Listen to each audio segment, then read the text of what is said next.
Olá, eu sou a Carol Cristianini, estou aqui para um bate-papo sobre educação no nosso espaço da Recreio.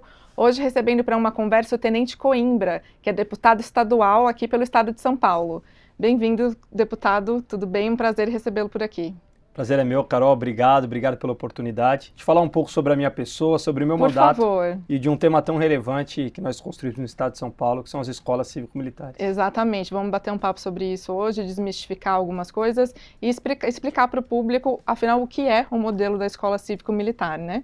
Antes da gente começar, quero apresentar o deputado Tenente Coimbra, que é primeiro tenente do Exército Brasileiro, graduado em Administração de Empresas, pós-graduado em Política e Estratégia pela Escola Superior de Guerra e mestrando em Cidades Inteligentes e Sustentáveis. Deputado, então como você já iniciou, vamos falar um pouquinho sobre o modelo da Escola Cívico-Militar, que é um dos seus principais projetos, nos seus 2 mandatos como deputado.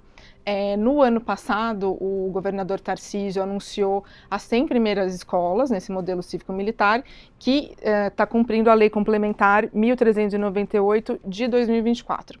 Acho que seria legal a gente começar pelo princípio, explicando um pouquinho o que é uma escola cívico-militar, o que ela tem de diferente ou não em relação à escola tradicional. A escola cívico-militar, ela surge baseado nos colégios militares. O que são os colégios militares? Os colégios militares são instituições de ensino voltadas para filhos de militares, que antigamente, por conta do excesso de transferências, né, esses militares tinham essa preocupação, e instituições de ensino de excelência. Então, quando a gente coloca os colégios militares tendo grande referência em notas de Enem, aprovação de vestibulares, aprovação de concursos públicos, aprovações até, às vezes, de programas televisivos. Então, criou-se lá atrás de que forma a gente poderia trazer essas ilhas de excelência, que são os colégios militares, mais para uma realidade pública, gratuita e de acesso a todos.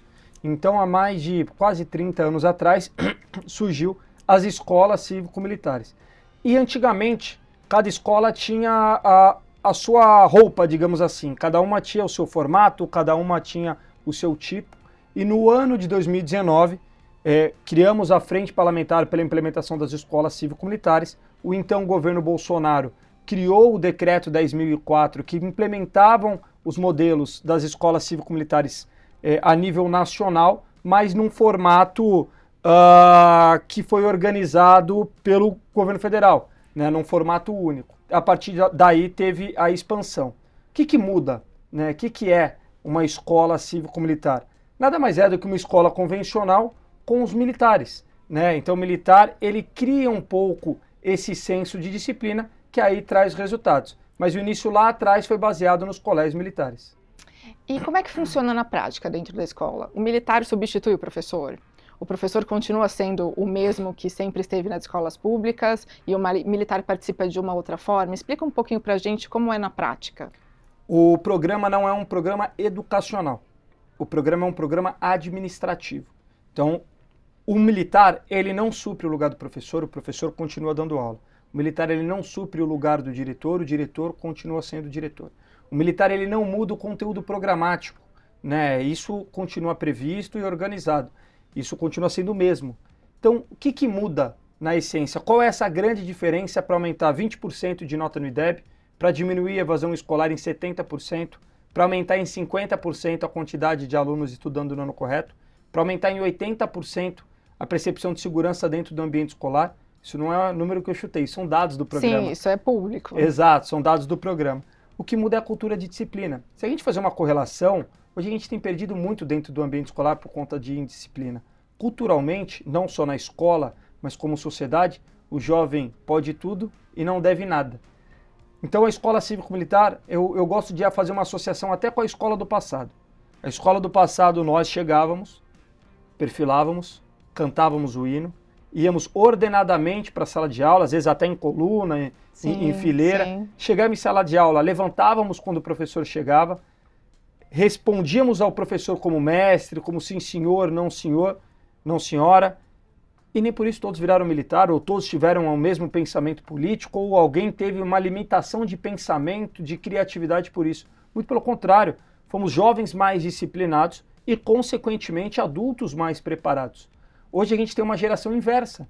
Hoje a gente tem uma geração de aluno que desrespeita professor, que usa às vezes entorpecente dentro de sala de aula, que agride professor, que agride aluno, que faz o bullying constantemente. Então, quando você cria essa cultura de disciplina, principalmente nessa parte de formação do jovem, do adolescente, você leva o aluno mais disciplinado a não extrapolar o seu limite, principalmente dentro de sala de aula.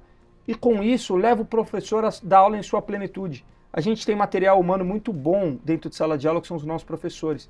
Mas, infelizmente, eles lecionam com medo, eles lecionam com problemas psicológicos, com a pressão que é exercido fora e dentro do ambiente escolar. Ele não se sente confortável dentro de sala de aula porque ele não sabe o que pode esperar. Às vezes é um aluno que está ameaçando ele, às vezes é um aluno que está envolvido com tráfico de entorpecente, às vezes é um aliá, que é o Liberdade Assistida, que já saiu da Fundação Casa, está ali dentro da sala de aula tumultuando e ele não se sente com autoridade para repreendê-lo. Então, as escolas cívico-militares, elas vêm para isso. E eu brinco que a escola cívico-militar não são para todas as escolas. A escola cívico-militar, ela tem a finalidade de atuar naquelas escolas mais vulneráveis. O programa, ele fala em vulnerabilidade, seja vulnerabilidade por nota, por localização ou por ocorrência. Então, aquela escola que tem a necessidade, aquela escola que geralmente tem as piores notas, aquela escola que geralmente os próprios professores é a última escola a ser escolhida. Na verdade, o professor que está lecionando lá é porque não teve opção em outra escola. Ele nem queria estar lá. Tá. Então ali o militar chega e ele faz a diferença. E os números comprovam isso. E a escolha de qual escola dentro de uma cidade, qual escola estadual dentro de uma cidade vai se tornar, vai aderir a um modelo cívico-militar. Como isso acontece? É uma busca orgânica da escola ou da Secretaria de Educação? Ou existe uma análise a partir desses dados? Como que uma escola se torna, adere a um modelo cívico-militar? Carol, funciona da seguinte forma. A Secretaria de Educação do Estado de São Paulo, ela abre a possibilidade para o diretor optar pelo programa. E o diretor, ele tem que ter mais uma escola estadual na sua cidade, né? O programa teve até o cuidado para o aluno, para o pai, para o professor ter opção. Para ser implementado a escola cívico-militar tem que ter mais de uma escola na cidade. Para não se tornar a única opção da cidade. Exatamente, ele vai optar pela cívico-militar ou por outra. Então, primeiro ponto, o diretor, ele pede para se transformar em cívico-militar. Depois é feita uma audiência pública com a finalidade de explicar o programa para toda a comunidade escolar. E posteriormente é feita uma consulta pública. O que é essa consulta pública? É uma votação que os pais votam, os alunos votam, os professores votam, o diretor vota, toda a comunidade escolar vota. E o nosso cuidado foi tão grande com o programa que a gente colocou que obrigatoriamente mais da metade da comunidade escolar tem que votar. Para ninguém alegar depois que, olha, só votou 10%. Tem que ter um quórum ali, pelo menos, de mais da metade. Exato, a gente fala que é o quórum qualificado. Tem que ter mais da metade votando e, obviamente, mais dessa metade, a maioria sendo sim. Mas fato é que dessas 100 escolas cívico-militares, a média de aprovação é 76%. Então existe essa demanda popular. Então, a nível até de democracia, tem que se respeitar a escola cívico-militar, porque é uma demanda do pai, é uma demanda do professor, é uma demanda muitas das vezes do aluno. E quem não quiser, não tem problema, tem opção. Não compactuo, não gosto, não quero meu filho numa escola cívico-militar. Tá bom, tem uma escola regular, tem escola P em 7 horas, tem escola P em 9 horas, tem escolas de todos os tipos hoje dentro do estado de São Paulo. O mesmo professor, não quero lecionar numa escola cívico-militar. Tá bom, vamos fazer a sua atribuição de aula em outra escola. Né, o diretor, ele pediu, então difícil. Ele não vai falar, não quero mais. Exato. Mas se ele não quiser mais... Ele também pode sair... Não, o programa é suspenso na escola dele. Sim, isso era a minha próxima pergunta. Se a escola, de repente, fala, puxa, não era pra gente, a gente achou que ia ser legal, não é mais. O que acontece? O diretor, ele pede e no ano seguinte o programa é suspenso. Tá, termina o ano letivo para ter uma continuidade, para não interromper no meio do processo, e no ano seguinte é suspenso. A escola cívico-militar, ela não é uma varinha de condão, ela não vem para mudar todas as necessidades da educação. A educação tem muitas necessidades. Passa de estruturação de carreira, estruturação dentro do ambiente escolar, mas passa também pela cultura dos alunos. Passa pela disciplina dos alunos. E ela tem o foco nesse aspecto. E ali, onde ela mexe, ela melhora. É a única coisa que vai salvar a educação? Volto a frisar, não. Mas onde ela mexe, ela melhora.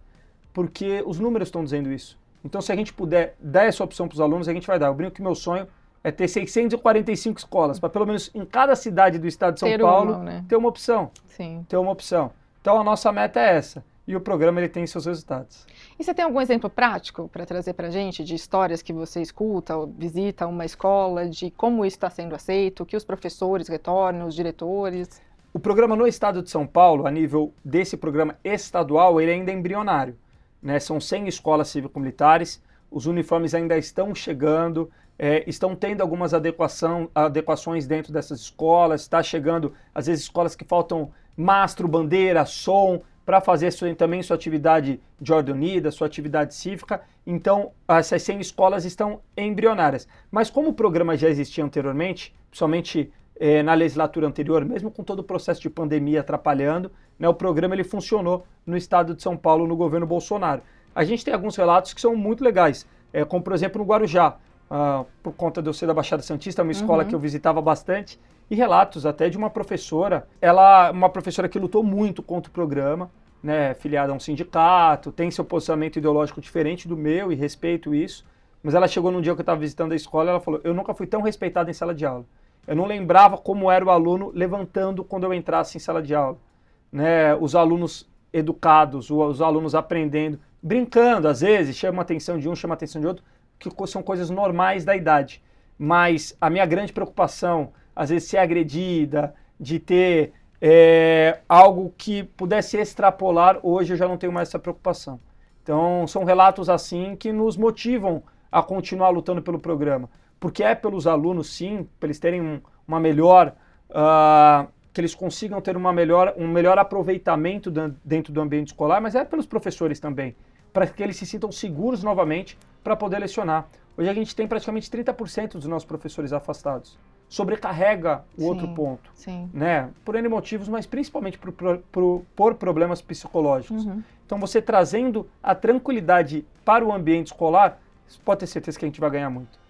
E essa é uma pauta sua da educação envolvendo jovens, você também muito jovem, né? 35 anos já no segundo mandato como deputado estadual. Como é que você pensa e planeja essa aproximação do jovem da política? Você vê a sua figura como um deputado super jovem, conseguindo atrair o jovem para pensar a política, para enxergar a política de maneiras diferentes? Eu acho que é uma das minhas funções. Como você bem disse, eu estou no segundo mandato, minha primeira eleição foi com 27 anos. Fiz 24 mil votos, nunca tinha sido candidato a nada, nem a síndico de prédio. Uma votação que geralmente não elege deputado, mas Deus foi muito bom comigo, né, e me colocou com 24 mil votos. E na segunda votação, em 2022, já saltando de 24 para 209.705 votos, né, sendo o 10º mais votado do Brasil. Então, com isso, obviamente, aumenta a nossa responsabilidade e a nossa visibilidade.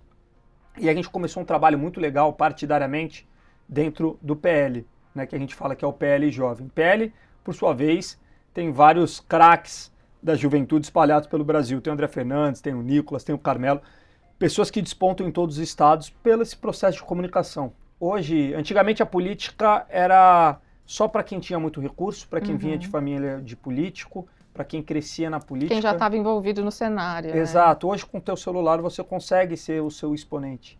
Né, você consegue se comunicar, você consegue passar aquilo que você acredita, aquilo que você sente, né, os seus valores e princípios, e obviamente dar escala nisso para a parte política. E a gente começou alguns cursos dentro do PL Jovem com 3 principais finalidades. A finalidade número 1, atrair o jovem. Atrair o jovem que às vezes não gosta de política, mostrando que a política não é esse bicho de 7 cabeças, mostrando que aquele estigma antigo da política a gente está tentando deixar de lado. Né, mostrar que tem uma onda jovem, uma onda que entra sem dever favor para ninguém na política, que entra no mandato só pelos teus propósitos, pelos teus ideais, tanto da direita e tem alguns da esquerda também, é uma nova leva de políticos. E o segundo ponto era capacitar esse jovem. Então a gente tem rodado o Brasil fazendo cursos de capacitação, fazendo palestras, né, aproximando esses jovens e grupos para que ele estude política, para que ele estude o cenário nacional. Né? Não necessariamente para ser um candidato, mas às vezes para participar da política. Para entender que a política está em tudo, né, deputado? Exato. A política não é ser candidato e se eleger a algo. A política é a nossa participação social e cidadã, né? Que alguém vai ser eleito. Né? E a ausência dessa escolha, não necessariamente da candidatura, mas da escolha, talvez leve alguém que não é qualificado ou tem segundas intenções, digamos assim, que será eleito. Então a importância da atuação desse jovem na política. E a terceira finalidade desse nosso trabalho no PL Jovem é mobilizar. Porque o jovem, ele tem aquela energia, ele tem aquela pujança, então assim, ele tem que se mobilizar pelo aquilo que ele acredita, ele tem que se manifestar, seja em rede social, seja presencialmente em alguma manifestação, como nós do PL fazemos bastante. Então a gente tem essa responsabilidade. Eu acho que um grande case foi essa eleição de 2024. Se nós pegarmos as 20 principais cidades do estado de São Paulo em tamanho populacional, né, as 20 maiores cidades do estado de São Paulo, elegemos jovens vereadores em todas. E não só elegemos, como elegemos muito bem. Você pega São Paulo, Campinas, Guarulhos, Mogi, São José do Rio Preto, Santos, todos vereadores abaixo de 35 anos figurando entre os mais votados. Então isso mostra uma renovação de pensamento, isso mostra uma renovação de atitude, isso mostra também um trabalho de bastidor que a gente faz no PL Jovem. E para o futuro próximo, dentro da sua legislatura e dos seus planos daqui para frente? O que mais você está planejando? Tem mais projeto para os jovens? Conta um pouquinho para o nosso público. A gente tem vários projetos, né, para todas as áreas de mobilidade, para a minha região, que é a Baixada Santista, para a área de segurança, eu como profissional de segurança pública. Mais um projeto que é muito caro para mim, que é muito importante, a gente tem tentado aprovar na Assembleia Legislativa já há 3 anos, que é a carteirinha estudantil gratuita. Hoje, por conta de questão legal, qualquer pessoa que vai tirar a sua carteirinha de estudante, ela tem que pagar R$ 45 mais frete para as entidades estudantis, UNE, UBS, a entidade de ensino superior. E a gente vê que, infelizmente, esse recurso que fica com essas entidades são pagos muitas das vezes para fazer campanha política, né? São pagos para fazer manifestações que nada tem a ver com educação, mas são bandeiras políticas. São pagas, às vezes, para patrocinar eventos políticos. E isso é muito triste, porque deveria ser utilizado esse valor para estar lutando por direito dos jovens, para dar espaço e voz aos jovens, ou pelo menos fazer a manutenção básica e diminuir o preço da carteirinha, porque R$ 45 mais frete faz diferença na vida de muitas pessoas, né? Principalmente daquela pessoa que mais precisa na ponta da linha. Estamos em 2026, você não precisa mais de uma carteirinha física, né? Hoje você tem RG online, CNH online, sim, você não vai mais no banco, você paga tudo praticamente não online. tem nada em papel. E aí Mas, você fala que tem que ter uma obrigatoriedade da carteirinha física, esse valor custa R$ 45, desculpa, isso é uma mentira, é uma inverdade. Então que a gente possa criar uma carteirinha no estado de São Paulo, e esse é o projeto de lei, pública e gratuita para o estudante, né? Que ele consiga renovar o secundarista, que o aluno que estuda no ensino superior consiga tirar a sua carteirinha também online via QR Code e que ela seja válida em todo o território nacional. Porque a gente vai tirar dinheiro sim dessa militância, né? Vai obviamente continuar ajudando os movimentos estudantis legítimos, aqueles que não são utilizados de maneiras deturpadas, né, com finalidades políticas, e a gente vai trazer essa gratuidade para todo estudante no estado de São Paulo. Então a gente tem corrido bastante, esse projeto já passou pela urgência, esse projeto já passou pela discussão dentro da Assembleia Legislativa, ele está pronto para a ordem do dia. A gente sabe que tem muita resistência, porque existe uma parte dos deputados que tem uma ligação muito forte com esses movimentos estudantis, né, inclusive fazendo manifestações em conjunto, sendo muitas vezes ajudados por esse dinheiro, mas a gente está fazendo toda a pressão necessária para ser pautado e aprovado ainda esse ano. E o foco principal é manter o benefício para o jovem, né, de uma maneira gratuita, que não é o que acontece exatamente, hoje. O foco exatamente. É esse. A gente está lutando para trazer a gratuidade. Hoje o jovem paga, que ele não necessite pagar todo ano, que ele utilize esses R$ 45 para fazer o que bem entender, mas que hoje a gente tem, com toda a tecnologia que nós temos no estado de São Paulo, em pleno 2026, volto a falar, a possibilidade de uma carteirinha online sem custo nenhum. Perfeito, deputado. Muito obrigada. Se você quiser deixar um recado final para o público jovem, para quem nos acompanha, sua pauta é sempre muito focada em educação e em prol da juventude. Se quiser deixar um recado final, fica à vontade. Eu que agradeço a oportunidade. A gente luta por uma próxima geração. Eu estou deixando de ser jovem agora com 35 anos, eu brinco, porque o PL jovem a gente coloca até 35. Até 35. Até 35 anos, então no que vem não estarei mais. Mas a nossa luta, sim, pela próxima geração. Temos vários outros projetos voltados para a área de segurança, para a área de transporte, para a área de esporte também, eu como membro da Comissão de Esporte. Quem quiser mais acompanhar nosso trabalho é só digitar Tenente Coimbra em todas as redes sociais, que eu vou ter o maior prazer em dialogar com você. Muito obrigada, deputado. Nos ajudou a esclarecer muitas dúvidas sobre esse tema tão relevante que está sempre na mídia, né? É importante a gente trazer as figuras que participam diretamente disso para realmente compreender do que se trata e ficar todo mundo com a cabeça aberta para as possibilidades. Eu que agradeço a oportunidade.